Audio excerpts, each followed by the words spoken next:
નમસ્કાર, સમાચાર સાથે હું હિના। બુલેટિનની શરૂઆત કરવી છે રાજકોટથી મળેલા મોટા સમાચારથી।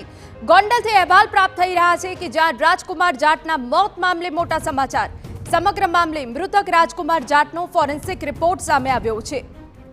ફોરેન્સિક રિપોર્ટમાં અનેક ચોંકાવનારી હકીકતો સામે આવી છે। રાજકુમારના શરીર પર લાકડી જેવા પદાર્થથી ઈજાના નિશાન, ગોદામાં 7 સેન્ટીમીટર ઊંડો ચીરો પણ મળી આવ્યો। પીએમ રિપોર્ટમાં શંકા ઉપજાવે તેવી અનેક બાબતો સામે આવી છે। લાકડીથી માર મારવામાં આવ્યો હોય તેવા નિશાન છે, સાથે શરીર પર 4-4 સેન્ટીમીટરના ઈજાના નિશાન જોવાઈ રહ્યા છે। ઈજાના નિશાન મૃત્યુના 12 કલાક પહેલાના હોવાનું અનુમાન છે। રાજકુમાર જાટનું મોત અકસ્માતમાં થયું હોવાનો અહેવાલ છે। ગોંડલના પૂર્વ ધારાસભ્ય જયરાજસિંહના ઘરે આવ્યા બાદ ગુમ થયો હતો રાજકુમાર જાટ। રાજકુમાર જાટની હત્યા કરી હોવાનો તેમના પિતાએ દાવો કર્યો છે। હત્યામાં જયરાજસિંહનો પુત્ર ગણેશ સામેલ હોવાનો મૃતકના પિતાનો ચોંકાવનારો દાવો છે।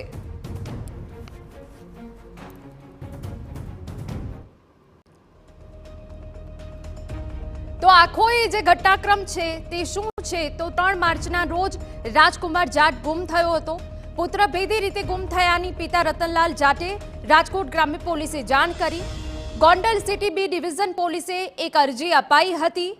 પૂર્વ ધારાસભ્ય જયરાજસિંહના બંગલા પાસે બાઇક ઉભો રાખતા પિતા પુત્રને માર માર્યાનો અરજીમાં આક્ષેપ છે। શહેરના બસ સ્ટેન્ડ સહિત જાહેર સ્થળો પર યુવક ગુમ થયાના પોસ્ટર લાગ્યા। 9 માર્ચે પરિવારજનોને પીએમ બાદ રાજકુમાર જાટનો મૃતદેહ સોંપાયો। 4 માર્ચના રોજ મધરાત્રે અકસ્માતમાં રાજકુમારનું મોત થયાનું પોલીસનું નિવેદન સામે આવ્યું। પુત્ર ગુમ હોવાની ફરિયાદ છતાં 5 દિવસ મૃતદેહ લાવારીસ કેમ રખાયો તેના પિતાએ આક્ષેપ કર્યો। પુત્રનું મોત અકસ્માતે નહીં પણ તેની હત્યા કરાઈ હોવાનો પિતાનો આરોપ છે। પુત્રની હત્યામાં પૂર્વ ધારાસભ્ય જયરાજસિંહનો પુત્ર ગણેશ સામેલ હોવાનો પિતાનો દાવો છે। ગુજરાત સરકાર સમગ્ર મામલે સીબીઆઈ તપાસ કરાવે તેવી પરિવારજનોએ માંગ કરી છે। હવે ફોરેન્સિક પીએમના પ્રાથમિક રિપોર્ટ પર શરીરના 42 ઈજાના નિશાન મળ્યા છે। ઈજા પ્રાથમિક દ્રષ્ટિએ અકસ્માતના કારણે થયાનું પોલીસનું નિવેદન હતું।